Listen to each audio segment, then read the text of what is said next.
אזרחי ישראל, אנחנו במלחמה.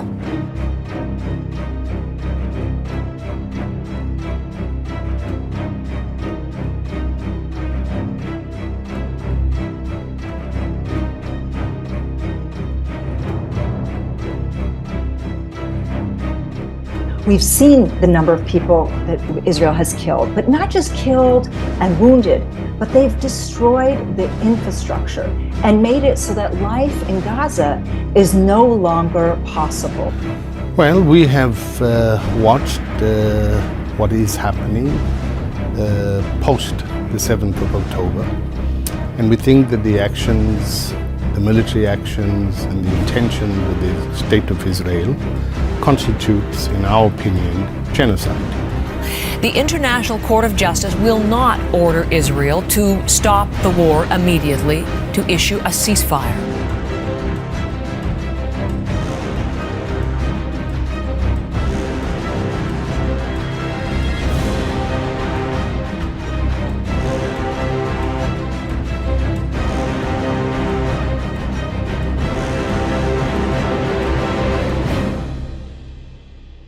Good evening. My name is Mike Fagelman, and I'm the Executive Director of Honest Reporting Canada. Today, it's my honor to welcome you to our Insider Briefing webinar, focused on what is arguably the biggest accusation leveled at Israel today by its detractors: allegations of war crimes. At the end of December, South Africa filed a case against Israel at the International Court of Justice in The Hague, accusing Israel of committing genocide in the Gaza Strip in its fight against Hamas. While the ICJ rejected South Africa's request to halt Israel's war against the terror group, that may be only the highest profile accusation, but it is far from the only one. Israel has been accused of ethnic cleansing, indiscriminate bombing, failing to distinguish between civilians and combatants, and war crimes writ large. But no matter how often these charges are leveled at Israel, that does not make the country guilty, even as Hamas cynically attempts to maximize Palestinian civilian casualties for PR purposes by deliberately embedding their terror infrastructure in civilian areas. Israel has undertaken unprecedented steps to minimize innocent civilian casualties in Gaza. And now, I pass the discussion on to the chairman and co-founder of Honest Reporting Canada, Jonas Prince, who will be moderating our program this evening. Thank you. Thank you, Mike, and welcome to our dedicated Honest Reporting supporters. I assure you the next hour will be informative and revealing. More importantly, it will be crucial to your understanding of the media's portrayal of Israel's alleged war crimes. Our two international experts will unravel the misunderstandings as we navigate through this fog of war. Allow me to introduce them. First of all, Lieutenant General Aviv Kohavi was the IDF Chief of Staff from January 2019 to January 2023. On his watch, he dealt with COVID and he dealt with the Gaza War of 2021, Operation Guardian of the Wall. Previously, he served as commander of the Gaza Division, and that was during the disengagement in 2005, and also at the time of the Gilad Shalit abduction in 2006. He also served as commander of the Northern Command. The general holds a BA of philosophy from Hebrew University, a master's in public administration from Harvard, a master's in international relations from Johns Hopkins. In short, he has had a very long and distinguished, outstanding military career for over 30 years. Our second expert guest today, and I welcome Natasha Hausdorff, is a UK-based barrister and an expert in international law. She holds a law degree from Oxford and a master's of law in public international law. Natasha clerked for the president of the Israeli Supreme Court. She is a frequent expert speaker at numerous international symposiums, as well as national broadcast networks, like our friends at the CBC. She is a volunteer at the Director of UK Lawyers for Israel, an independent association of lawyers supporting Israel. Welcome to both of you, and thank you for being here. Thank you. Allow me to introduce our topic today. Since October 7th, most journalists have bestowed upon themselves an honorary legal degree. They are speaking authoritatively on the topic of war crimes. While the laws themselves may not be unduly complex, they're complex, they're not unduly complex, the application of those laws to the current war in Gaza has been grossly distorted.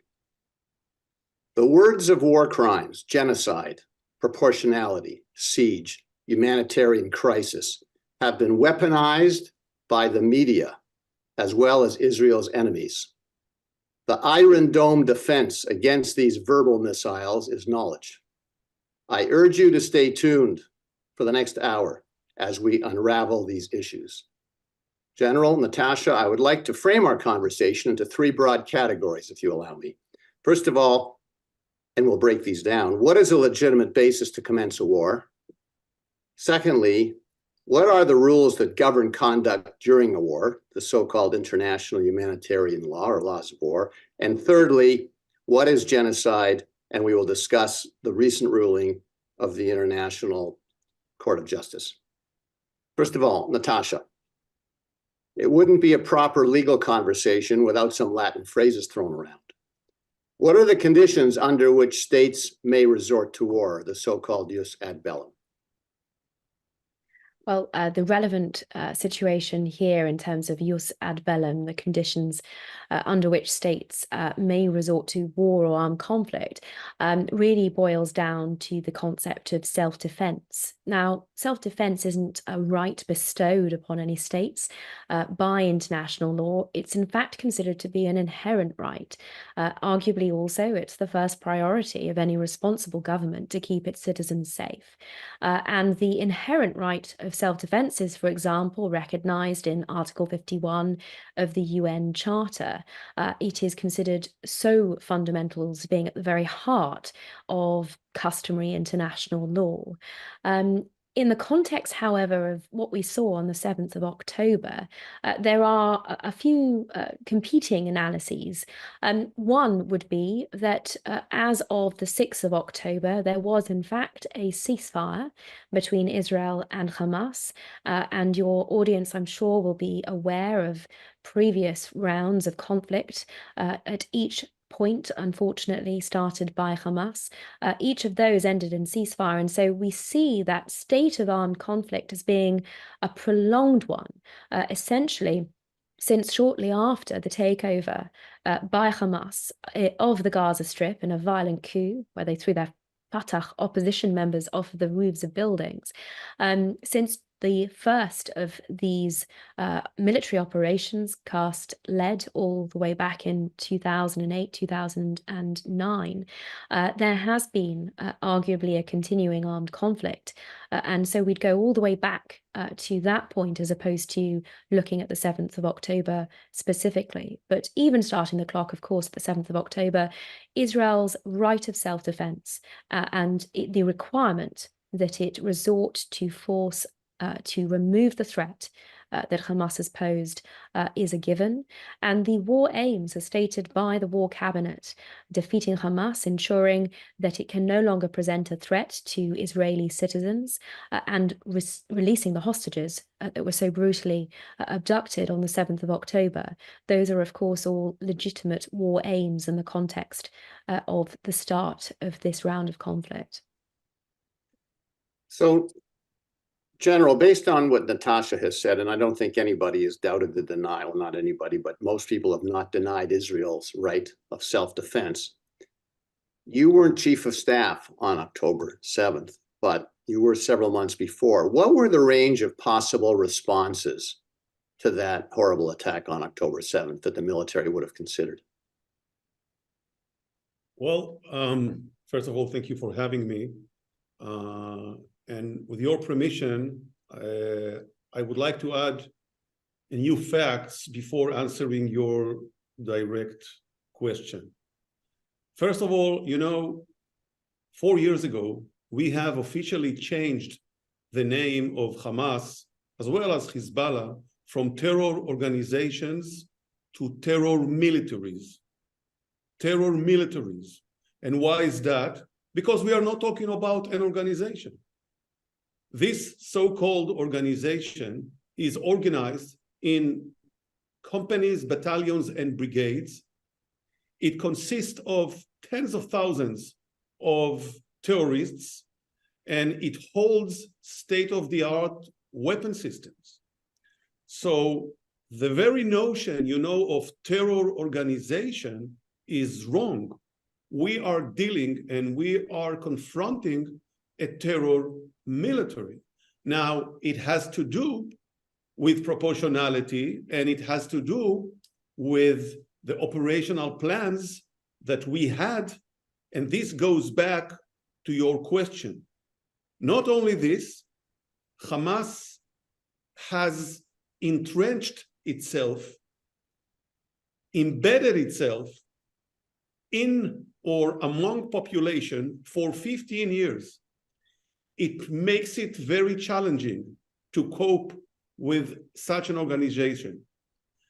And I'm laying out those facts because it has to do with your question. Now, in order to be effective vis-a-vis this kind of organization, given the fact that it is embedded in highly densely populated areas, given the fact that it is spread out all over the Gaza Strip, and literally every other house is Hamas's asset, now you can understand why we had all sorts of operational plans. Most of them consist of many targets that should be attacked on the D-Day, and actually that's what happened or have been happening for the last more than 3 months, And of course, in addition, we have all sorts of operational ground maneuvers into the Gaza Strip in order to take over crucial neighborhoods and crucial places and crucial cities, including high grounds, tunnels, and other Hamas's facilities. So we had a range of operational plans from, I would say, light and moderate response to very harsh, severe, and massive response. And it was obvious that when the day comes, we will have to consider which one of those operational plans we have to carry out and to execute. Who makes the war cabinet was not established on October 7th, of course, and I think it took a few days.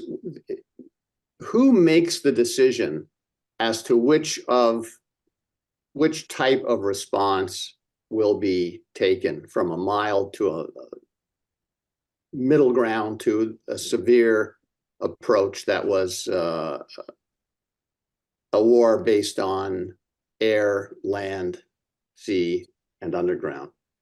Is that a decision by the prime minister at that time, or is that the war cabinet decision once it's constituted?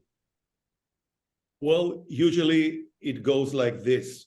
I mean, the chief of staff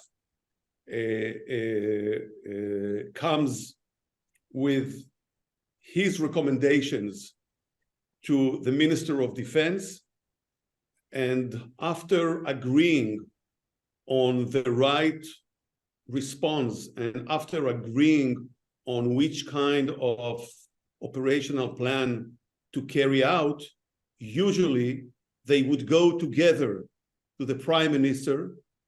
There will be kind of a small and summary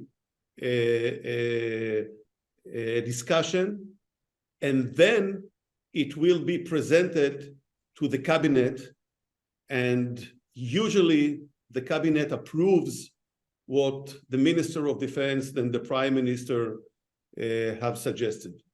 But you know, the nitty-gritty of the plan is, of course, in the hands of the Chief of Staff. Usually he knows the work, and he would recommend the right response and the magnitude of the response, and usually it will be approved. I'd like to turn to the next sequence, which is that's the prelude, that's the justification for ending the war. Now I'd like to focus on the war itself. And Natasha, once again, I will ask you, once legal conditions to engage are met, which they have been, they are, I don't think anybody doubts that. And of course, we need another Latin phrase to govern the conduct of the war. Can you tell us what is jus in bello, its components, but we'll go through the components individually, and what is the purpose? What is the purpose of the rules of law?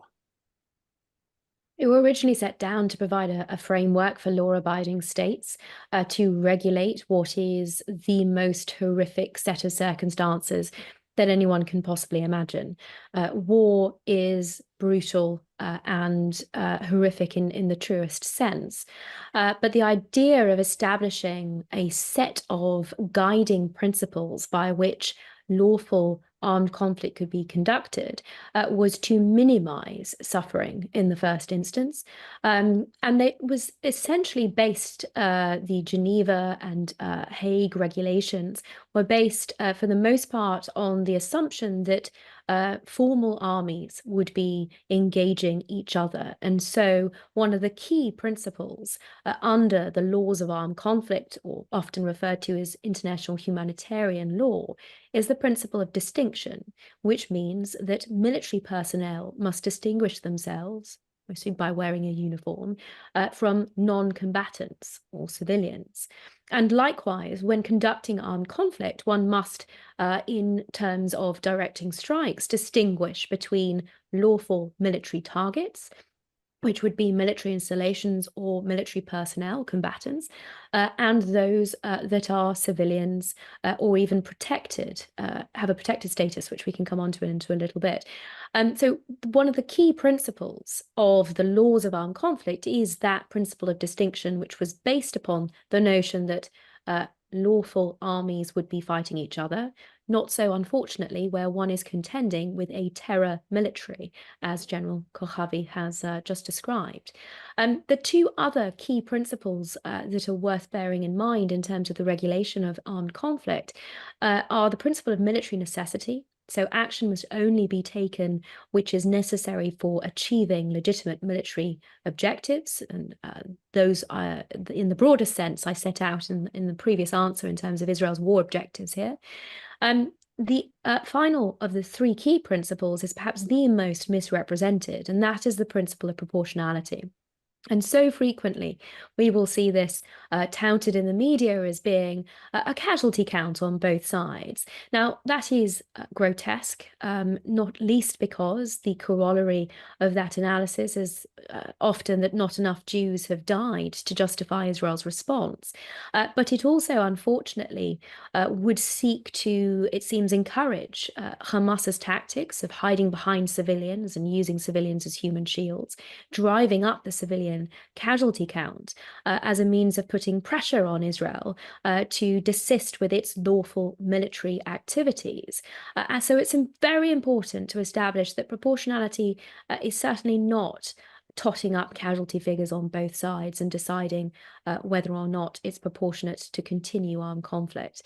Proportionality is about the reasonable military commander making an assessment on a strike-by-strike basis as to whether or not the military advantage sought by a strike is proportionate to the anticipated collateral damage, in a nutshell. And it's important that the proportionality analysis is based on what is known to the commander ordering a strike. It is an intention-based analysis, not an effects-based analysis. Israel's position is greatly enhanced by the intelligence that it has of the situation on the ground in Gaza. And by all accounts, the proportionality assessments are therefore even better informed.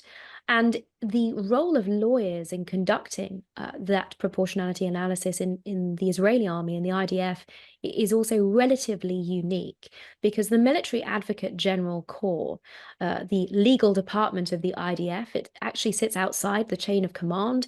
It is answerable to the Attorney General as opposed to the Chief of Staff, so that Israel's military lawyers can call off strikes and can determine where the proportionality analysis so requires that a strike will not go ahead and deliver those assessments to more senior officers. And that is critical. But the last principle that I would highlight is an overarching principle, and that is called the principle of precaution. And that requires law-abiding armies to take precaution and to ensure that civilian casualties are kept to a minimum. And in a nutshell, Israel also surpasses the requirements of international law in that respect. It is unparalleled, the measures that the IDF has taken in terms of warning messages to individual householders by text message, phone call, dropping leaflets, providing safe passage for the civilians in Gaza through humanitarian corridors, defending those corridors and the civilians utilizing them despite Hamas shooting and bombing civilians that are seeking to flee areas of intensive fighting following the suggestions and instructions of the IDF. And also in terms of the precision weaponry that the IDF deploys, and the calling off of strikes where that proportionality analysis may change or where new factors come into the equation. I'm sure our viewers have seen a lot of the videos that are put out by Doved Tzahal, the IDF spokesman, of exactly those sorts of situations. Children wander onto the scene, civilians are discovered that weren't seen there before, and strikes are called off accordingly. And that is a reflection of Israel upholding all of those key principles: distinction, proportionality, necessity, and precaution. Thank you, Natasha. I'd like to break those down because there's a lot in each one of those things. So I'd like to go back, and maybe in the order you discussed them, with distinction, which, as you say, is the obligation of combatants to distinguish themselves from civilians. Here we have the opposite. Israeli side, you mentioned these rules of law were not intended in the Geneva Conventions to deal with these kind of asymmetric conflicts that we're having today, correct?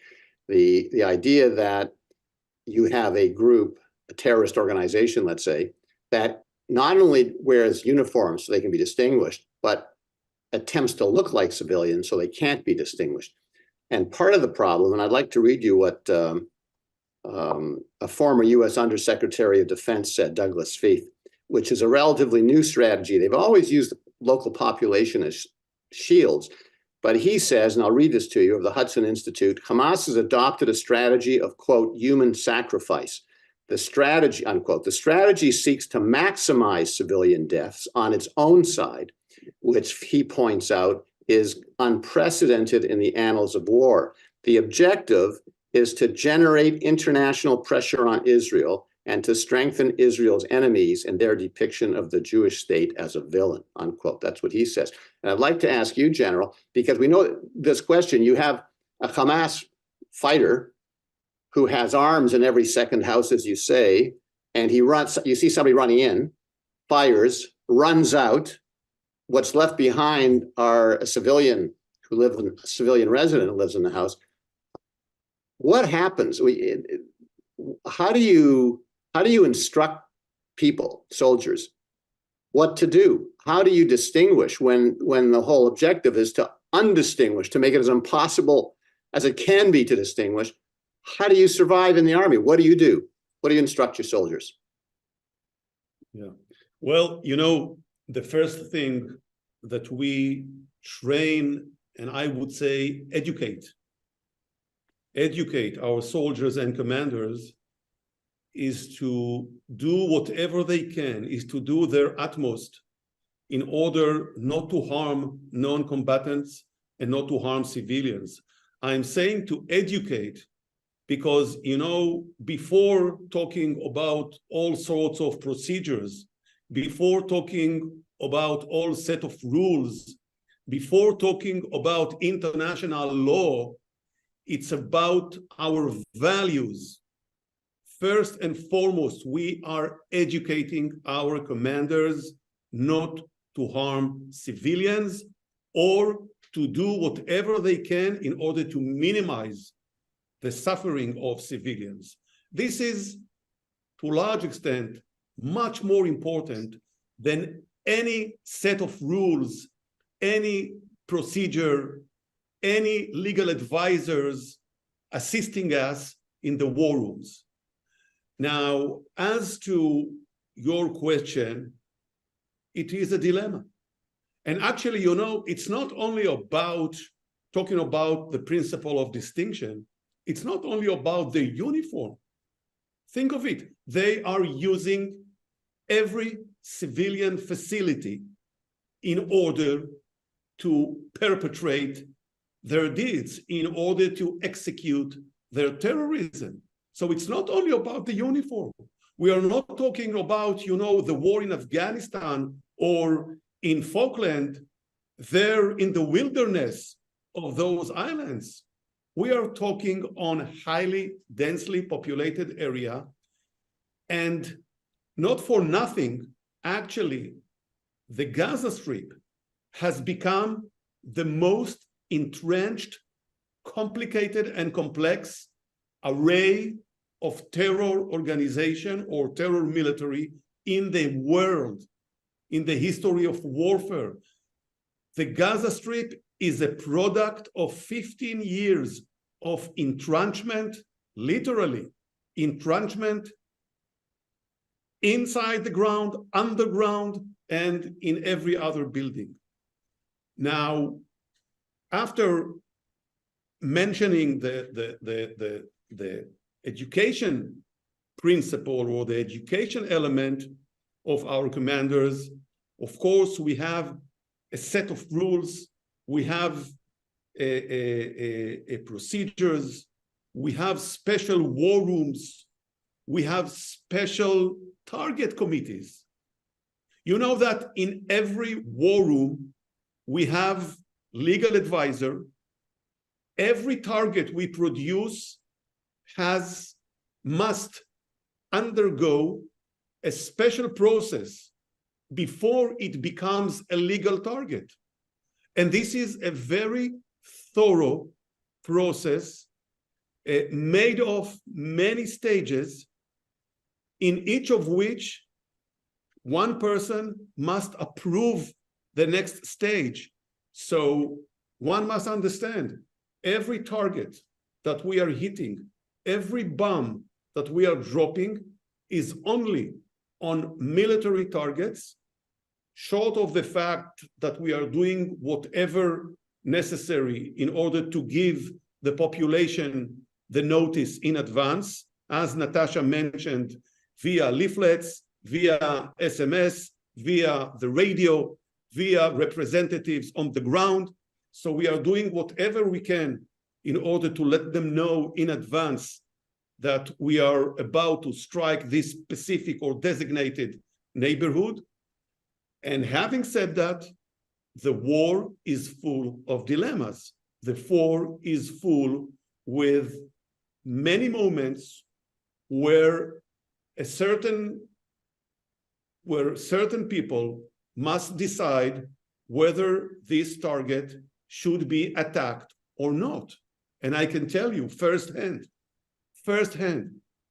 on many occasions, if we have a doubt, we don't strike this 3-story house, 1-story house, or 10-story house.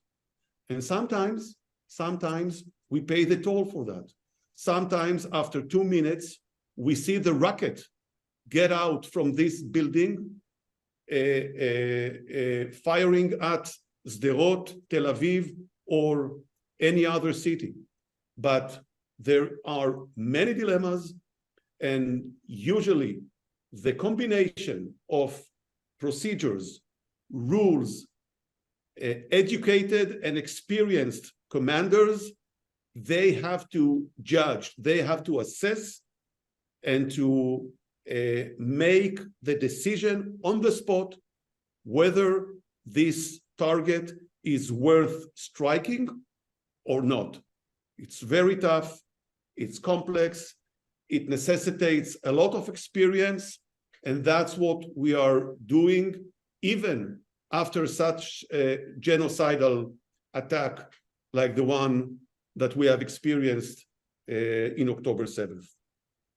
I'd like to spend. Could I just echo that and add one additional layer, looking from the outside in, because it strikes me that the education and the purity of arms that comes at the beginning of basic training is critical to what the general has been describing here, which is the approach of ordinary soldiers, which is well above the basic standards that international humanitarian law requires. But I think it's also indicative of a citizen army, that the IDF is reflective of the values of Israel as a whole. And those values prize life above all else. And that one sees reflective, I think, across the ranks of the Israeli Defense Forces. And I think that's probably also why one hears Colonel Richard Kemp calling Israel the most moral army in the history of warfare, because it far surpasses the basic requirements of international humanitarian law that I set out. And that comes down to the individual soldiers themselves. You know, if I may, with your permission, when I was still the chief of staff, we ran a 3 days operation against the Islamic Jihad in the Gaza Strip. Now, at the end of the operation, we finally had the opportunity to target and killing the leader of the southern command of the Islamic Jihad. His name was Khaled Mansour. He was an arch terrorist who killed dozens of Israelis. Now, everything was in place. I mean, we knew about his location. It was in the heart of Khan Yunis, in the most densely populated area in the world, surrounded by many between 3 to 4 story houses. The planes were in the air. Everything was ready. I already green-lighted the operation. And then I was in the war room. And then we saw three kids playing adjacent to his target, adjacent to the target that was supposed to be attacked. I halted the attack.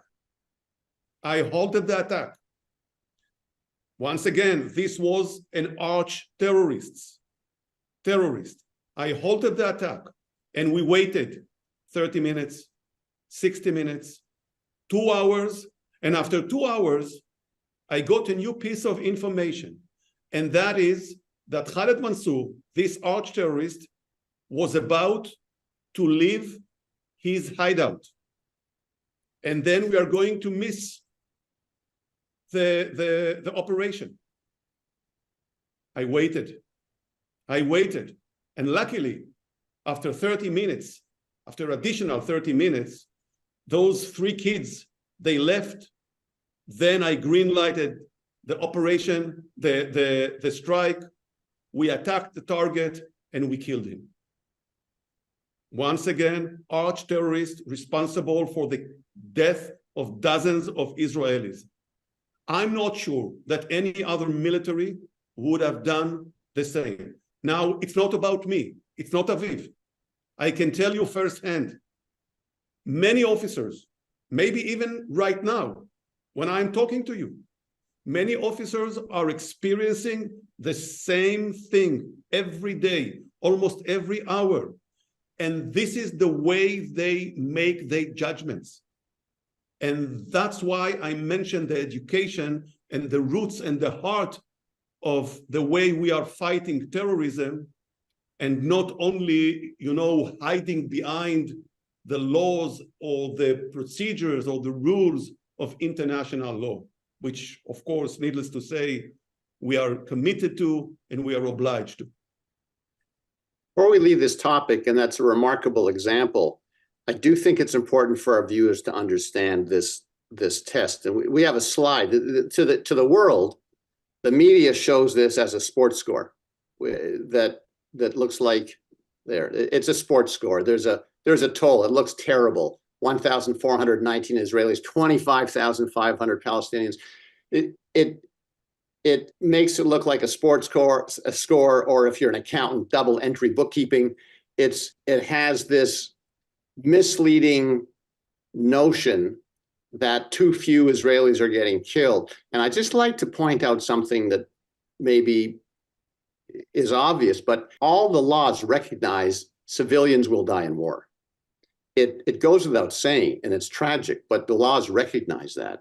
And the Balancing Act, and that was a great example. But the Balancing Act you go through, just again, is judged at the time a decision is made. It's not judged on the casualties. It's judged on the mental state of the person making the decision, the frame of mind based on the information he knew or maybe should have known, and that's problematic with tunnels. But the test is, to repeat it, it's the anticipated military advantage of a strike can't be excessive in relation to the anticipated likely civilian collateral damage. That's what you're weighing. And I wouldn't know how to begin. But one thing we can look at are statistics, and it's always distasteful, to say the least. Humans. Jonas, I think it's important just in terms of that slide to pick up a few points, namely the utterly repugnant equivalence that is drawn with a comparison of those figures between Israeli casualties according to, I think it was Israeli authorities or even the IDF, and supposedly 25,000 according to the Hamas-controlled Ministry of Health. I mean, this is a terrorist organization, and the inflation of those numbers certainly cannot be surprising, even on the basis of individual incidents, like on the 17th of October, the supposed jump of 500 casualties as a result of what turned out to be the Palestinian Islamic Jihad rocket that fell in the Al-Aqli hospital car park. That figure was never revised, despite that incident being entirely debunked and the reports discredited. Those figures from Hamas also don't distinguish critically between civilians and combatants, and neither do they indicate how Hamas say these people were said to be killed.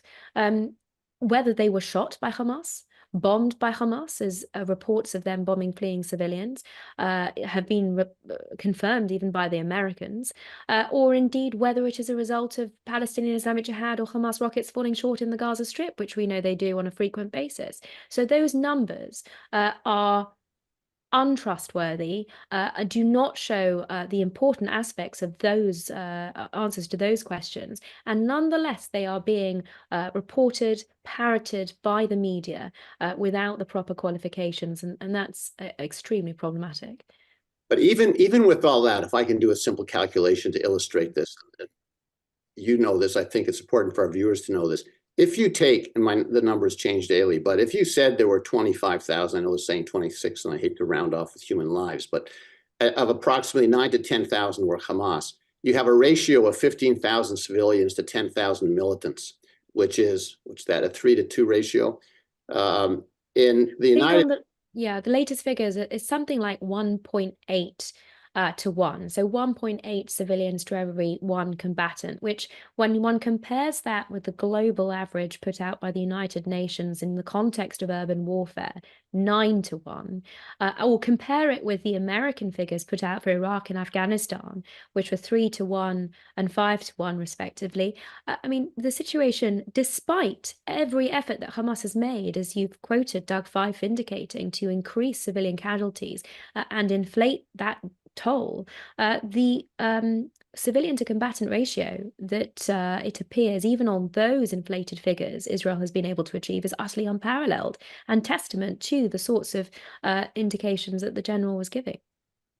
So and with your permission, Israel, we have taken steps and measures in order to protect our citizens. And that's why the numbers on our side is relatively low. I mean, we invested, we built, and it cost a fortune to build and to provide civilians with the Iron Dome. we have built shelters for our civilians all over the place, and we have evacuated our citizens in order to protect them. Now, I do not expect Hamas to build their Iron Dome, but they could build shelters. Instead, they have been building their tunnels for their perpetrators, not for civilians. They could evacuate their citizens. Actually, we have encouraged them to evacuate neighborhoods and cities.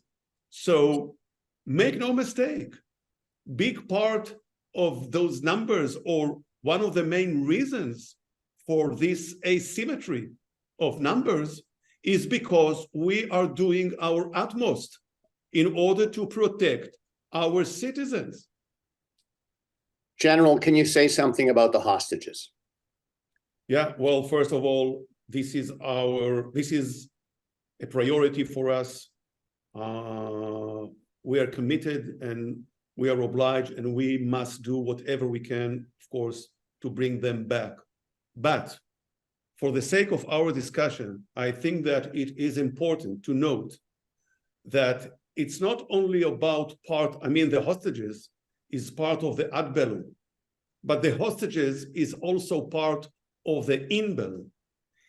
Put simply, the fact that Hamas holds more than 100 hostages in his hands provide us with the legitimacy to exert power and to use all sorts of legal methods, but to exert power to the maximum degree possible.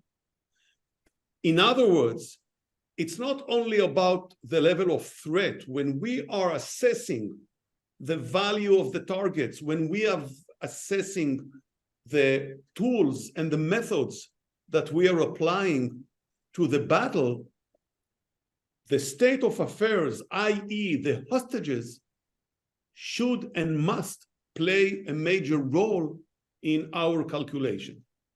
It doesn't mean that we have the legitimacy to neglect international law. No, I didn't say that. But it gives us the permission, and I would say it is imperative to exert power to the maximum possible level. Of course, in order to bring them back. Thank you. Natasha, do you want to say anything about hostages? Well, it certainly comes down to the military necessity and the framework that Israel is operating under. When I set out earlier Israel's war aims, of course, the return of the hostages was key among them. And in that regard, that framework and those military objectives will inform the application of international law and the way that Israel is conducting its operations. In a broader context, of course, and this is outside of international humanitarian law specifically, but the responsibility of countries that have leverage over Hamas, in particular Qatar, to ensure that the hostages are returned immediately. That is an imperative, and I would hope that international organizations and that those other states with influence over Qatar would be utilizing that, because it's clear that Qatar has leverage and influence over Hamas, and it's clear that they could be doing more. And it's a shameful day for the international community that we are so far into this war, and that those hostages are still being held in those awful, awful conditions. We need to get onto the topic of genocide. It's a critical topic. Just before we do, there's several impossible factors to this war, but I do need to spend a minute on tunnels, because there's nothing new about tunnels. Tunnels go back to biblical times, and for those out there that like a biblical reference, I have Exodus 22:1, where entering a house by a tunnel is something you can defend yourself and kill the perpetrator. So, or check Mishnah chapter 8 in the Sanhedrin for those out there inclined to do that. But I have to say that the tunnels. Well, let me read you a quote from Daphne Richmond Barak, who wrote a book called Underground Warfare. It's a call it a groundbreaking book, but that would be a bad play on words. She writes 5 years ago in a book called Underground Warfare, in legal terms, a tunnel's interconnected infrastructure impedes the assessment of proportionality, i.e. the determination of whether collateral damage resulting from the tunnel's destruction itself might be excessive in relation to the achieved perceived military advantage.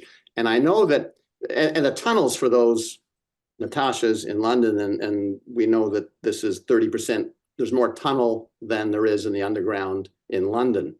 So over a 15 or 20 year period, and it's been estimated $1 billion has been spent, diverted by Hamas over a 20-year period. One can only imagine the deaths of the people who are constructing these tunnels that are very sophisticated structures. But the ability, often children, but the ability to, you have no visibility of what's going on, and the entrances are hidden, and they're hidden often in urban. So the idea of, after everything you've said, throwing this underground subterranean tunnel warfare into it, and again, is question I had on tunnels, really, General, is this: from a military point of view, they pose unique challenges. Did Israel underestimate the notion that the tunnels to some extent neutralize the proportionate might of the IDF and Hamas? Well, it's hard to tell right now because we are in the midst of this war. But as far as I understand from commanders on the ground, I would say that something between 70 to 80% of the tunnels and on the underground facilities, we did know about them. This is a major intelligence achievement, and we have been developing all sorts of methods in order to cope with those tunnels. And as far as I understand, the military is quite successful in blocking those tunnels and in neutralizing the tunnels, and in many cases, killing enemies, terrorists in those tunnels. At the same time, it delays the rhythm of war. It delays the speed. It delays the ground maneuver. But you know, it's part of the challenges in the battlefield. I'd like to turn to genocide, and of course we just had last Saturday International Holocaust Remembrance Day. Ironic, if it's perhaps an irony, the day before is the date of the International Court of Justice decision. And genocide itself, as many of us know, is a term coined by the Jewish lawyer Raphael Lemkin in 1944 to describe the horrors of the Holocaust. Natasha, to start the conversation, before we talk about the court decision, please tell us, what is the legal definition of genocide and how is it a part of international law? Well, reading from Article 2 of the Genocide Convention, it means any of the following acts committed with intent to destroy in whole or in part a national, ethnical, racial, or religious group as such. And the acts that are listed include killing members of a group, causing serious bodily or mental harm to members of the group, deliberately inflicting on the group conditions of life calculated to bring about its physical destruction in whole or in part, and a few others. But the critical element of that definition is, of course, the intention, which comes even before the actions themselves are listed, and that is intention to destroy a group in whole or in part. That was what Raphael Lemkin was seeking to capture in terms of the definition of genocide in light of the intent to destroy the Jewish people. And as you say, ironic perhaps that it is being used now as a canard, as a blood libel against the Jewish state, but even more grotesque as a result.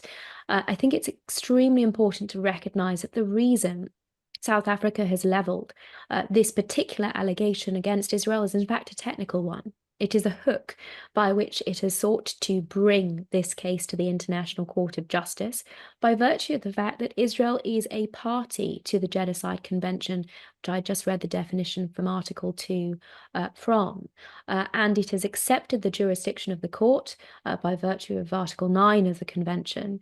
And as a result, it has participated in this farce in the hearings that we saw earlier this month, and in representing its case and seeking to put the lie to the allegations that South Africa have levelled. In the context of the case set out by the South African legal team, however, we saw a whole plethora of allegations, including war crimes, including apartheid, which have no relevance to the actual claim of apartheid that they have advanced, and also seeking to misrepresent many statements of Israeli officials in making out a supposed intention to commit genocide, to eradicate a group in whole or in part. And that is important to appreciate. The misrepresentations that South Africa have advanced have unfortunately, I believe, already done a world of harm. And the fact that this term is now being deployed with such frequency, especially in the media against Israel, means that South Africa has essentially succeeded in its attempt to shift the narrative, to put forward pseudo-legal terminology, and to advance this blood libel against Israel. Well, let's go back a little bit. The key element is intent. Yes. Has the two elements of the intent and the outcome, and the court in its decision said there have been, and there are members of the group, which is the Palestinian people. So when reading a definition, we can be specific. There has been bodily harm. There's been immense, we see it 24/7, the undoubted destruction of property, undoubted suffering, undoubted hardship. So that aspect is there. If there were no intent, presumably then there's no genocide. It comes down, as you say, to intent. And the question, and let me ask. Well, if I can also just clarify, though, that the acts themselves, and this is a big misconception which is being promoted in terms of analysis of the court's order, the court didn't in fact go that far, and it didn't make any substantive findings in this case. It has used a test of plausibility, but it has used that test at this very early stage only on the claims that South Africa brings. And it has been very clear, paragraph 54 of the order, that it has considered whether the claims that South Africa brings fall under the convention itself. I can't think of a lower threshold to which to apply this concept of plausibility, but it is critical that this misrepresentation is called out. The court has not made any assessment of whether there is a breach of the convention or whether it is plausible that Israel has breached the convention. The only assessment is whether the claims that South Africa have brought are plausible, whether they fall under the provisions of the convention itself. And in that respect, so much of what is being reported about the order of last Friday and the provisional measures that have been made is simply incorrect. Well, let's take a look. The panel, of which Aaron Barak, a former Chief Justice of the Israeli Supreme Court, no friend of the current government, I'm guessing, and the judge from Uganda, who dissented on all the findings. Barak actually agreed in the case of preserving evidence. But I want to come back to the court finding and what the court looked at, because it has been misspun. And one thing is the jurisdiction of the court. And again, I think it's not obvious that the court is not making finding on any of those three items we talked about, war crimes of distinction, proportionality, and military necessity. It's a different set of rules, and it can only rule with respect to genocide. And the interesting thing is, South Africa and Israel are the parties. Hamas is not a party to the proceeding. So when the court makes an order, they can't order Hamas to do anything. And of course, had they ordered a ceasefire, it's a one-sided ceasefire. So they don't order a ceasefire. They just tell Israel to stop fighting and open up its doors to a slaughter. Why is it? It's not obvious, I think, to many people. Why isn't Hamas there as a party? What is South Africa doing there as the champion of Palestinian rights? There has been some writing about, and well, we have a photograph. South Africa has entertained Hamas leaders in the past. It has a relationship with Hamas. Yes, and on that basis, I would challenge South Africa appearing there as a champion of Palestinian rights. South Africa is a champion of Hamas, an internationally prescribed terrorist organization. No individual who cares about Palestinian rights would be seeking to prop up Hamas, given that the Palestinian people have borne the brunt of their brutality and their corruption and their slaughter and the torture over the last 16, 17 years. It's clear from Hamas having celebrated the outcome and thanked South Africa for their good work that South Africa here is doing the bidding of an internationally prescribed terrorist organization. Well, we've just had a photo put up, I'd put it back, of a victory hug. Yes. President, you have that, of South Africa, Ramaphosa on the left, and the Deputy Ambassador Bassam Al-Husseini on the right. And we know that, as I said, South Africa has been entertaining Hamas, and they are, I think one of the Israeli lawyers said they are the legal counsel for Hamas, in effect. So important to understand that this ruling has no impact on Hamas. It has been decided. The ruling has been criticized on many fronts, but I want to talk about the question of intention, because there had to be presumptive or prima facie evidence of intention, and that the court had to find.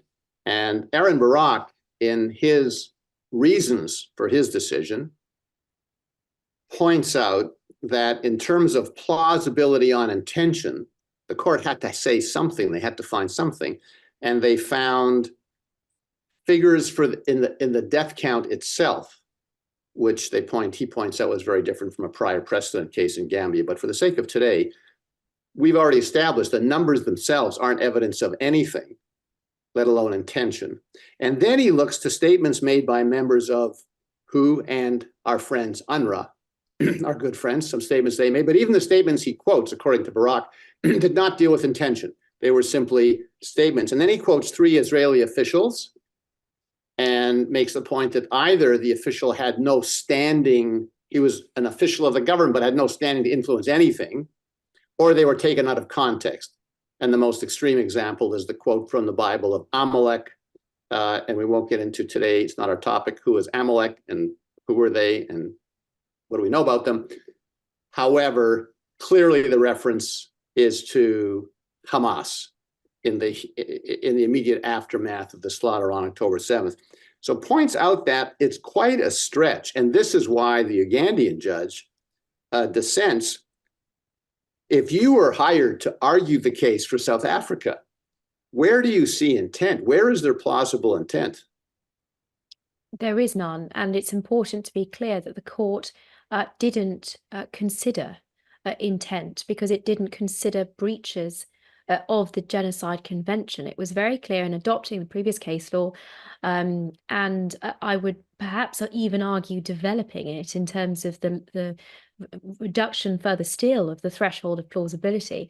But following suit of Ukraine, Russia, and of the Myanmar case, it assessed the plausibility of the rights under the convention and the claims that South Africa was advancing.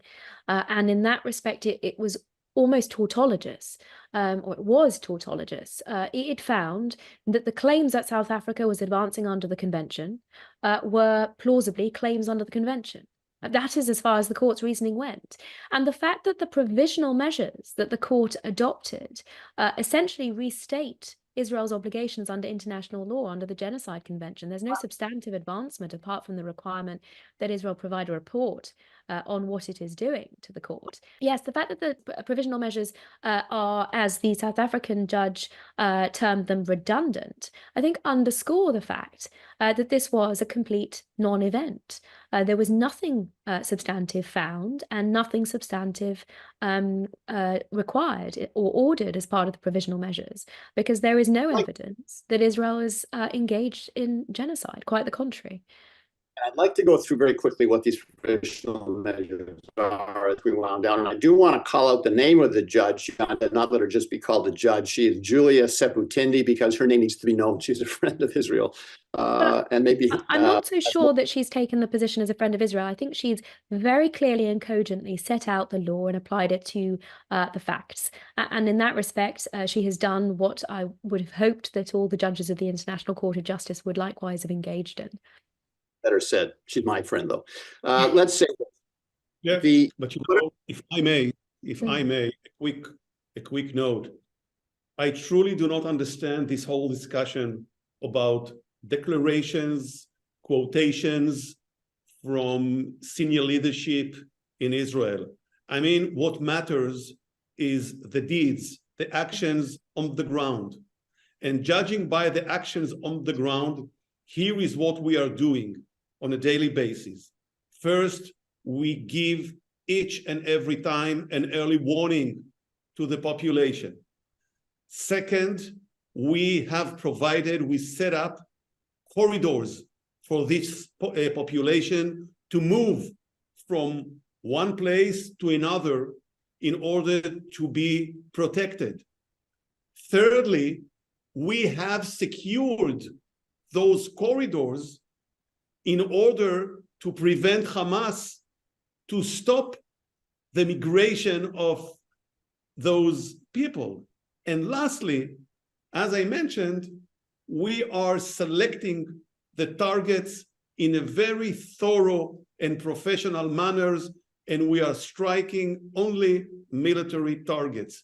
So what is all this discussion about, quotations and declarations? What matters most is the actions on the ground, and the actions on the ground speaks volume. And in addition to that, the efforts of COGAT, which is the unit of the IDF devoted to humanitarian assistance of civilians in armed conflict, has consistently provided exactly that, aid to the civilians of Gaza, and has coordinated international relief efforts. And that was a substantial part of the evidence that was provided by the Israeli legal team, none of which has appeared in the order on Friday, unfortunately. None of that information. The order, to be clear, says 5 things. And just to paraphrase it in a very quick way, what I'll say is Israel has to take all measures to prevent genocide, punish and direct public incitement to commit genocide, provide the provision of basic services, ensure preservation of evidence in that, to the extent Israel has it, and fifthly, submit a report. Now, you've said, Natasha, I think that the first 4 things are things that are happening anyway, and that's what the judge has said. They're just restating what the obligations are anyway. This 5th obligation, to file a report, my question is, what happens, A, if a report is not filed, and B, if a report is filed, and the court in South Africa has a review, can this court come back in 30 days, or 30 days plus the time it takes to review, and say, oh, we've added a few things, we've taken away a few things, can they amend these provisions, or what happens with the report? So Israel is a country of law and order. It has engaged with this process thus far. I think every indication is it will simply provide the report and further evidence of all the measures that it is taking to, in an unprecedented fashion, ensure that the needs of the civilian population are met, even where Hamas steals and diverts aid shipments and sells off the surplus at highly inflated prices. But aside from the report itself being forthcoming, I think we should be prepared to see this circus continue. I wouldn't put it past South Africa to seek to challenge whether or not Israel is in fact complying with its international law obligations, because it is simply restating the misinformation that it brought to the court in the first instance. Some of that, indeed, is with the complete misrepresentation of some of the statements that the general has referenced, absent the context where it is clear that members of the war cabinet were referring to Hamas and not the Palestinian people. So I wouldn't put it past South Africa to continue harassing Israel through the International Court of Justice. And I think it's extremely problematic, not just for Israel, but for all law-abiding states, for those that uphold and prize the rule of law, that the International Court of Justice would be entertaining this, would be essentially doing the bidding of a terrorist organization. And in that regard, it's very telling that Iran rejoined the compulsory jurisdiction of the court last spring. There are, and there have been for some time, significant indicators that the UN's court has been prepared to go down the route that many other UN institutions have already unfortunately been dragged down, that of lawfare, of law being used for political purposes, in particular to target Israel. We've seen in the last few days the scandal erupting over UNRWA. None of that information is particularly new, but at least now that the international community is taking greater heed of the scandalous connections of the UNRWA organization with the Hamas and Palestinian Islamic Jihad organizations, their long history of indoctrination. I mean, all of this feeds into the UN system, of which the International Court of Justice sits at the top of, and how it is being deployed against Israel for these purposes of lawfare. Thank you. I would, unfortunately, we could go, we've run, an hour's flown by. We could probably do a weekly series for Netflix on the problems in the Middle East and the war, and I'm sure shed light. But if I can just summarize, where I think, or at my own observation is this: since October 7th, the Israeli response to the unspeakable events of that day, the IDF may be facing the most complex and difficult circumstances in military history, fighting this asymmetric war with a small, dense population controlled by non-state terrorists, using the local population as human shields and their infrastructure, with over 600 kilometers of underground tunnels embedded in a world of social media, and at a time where international anti-Semitism has exploded. With that, you're performing a remarkable task. So thank you, Natasha. Thank you, General, for your time today. General, thank you for your service to Israel over a long period of time. You're a young man. We look forward to seeing what you'll do next, and I'm sure it'll be in the interest of your country. Natasha, thank you for your tireless defense of Israel. Thank you to our supporters. I would like to finally conclude, if you allow me, on a personal note, and I know our viewers will allow me because they're on mute. We just observed International Holocaust Remembrance Day. I personally speak as a refugee to Canada. Most of my family perished in the Holocaust. And I will echo the chorus of people who are saying never again is now. Am Yisrael Chai. Thank you very much. Thank you very much.